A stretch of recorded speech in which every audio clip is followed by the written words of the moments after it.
Hello everyone! Welcome back to my channel. For today's video, magluluto tayo ng pansit bato. Pero hindi ito matigas na pansit. Ito ay malambot. Kaya tinawag na pansit bato kasi ipinangalan sa bayan ng Bato kung saan ito ginagawa sa probinsya ng Camarines Sur. So let's start cooking! So ayan, igisa muna natin ang sibuyas at bawang hanggang sa humalimuyak yung amoy.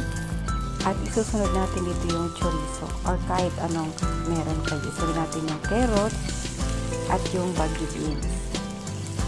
Haluin lang natin ng mga ilang minuto.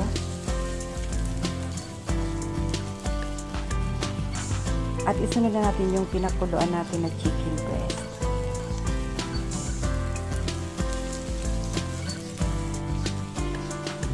Lagyan natin ng toyo, soy sauce, oyster sauce, siyempre paminta at asin, hindi mawawala sa ating recipe.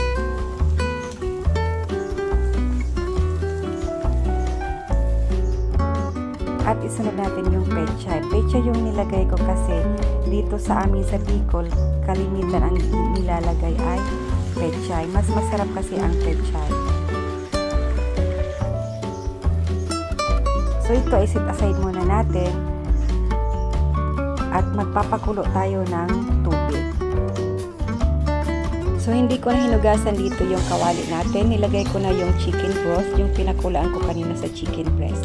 Nilagyan ko rin ng soy sauce, konti lang, at yung paminta at asin. Mahilig kasi ako sa paminta. So ayan, kumukulo na siya. Ilalagay na natin yung pansit bato. So ayan, iluluto lang natin ito ng mga 5 minutes or hanggang sa lumambot yung noodles or ma-absorb yung liquid niya.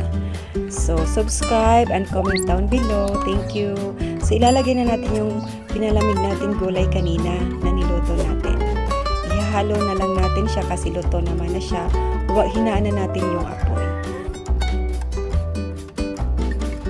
So ayan, sana magkita-kita tayo muli at please don't forget to subscribe, comment down below, and thank you for watching. God bless. Bye!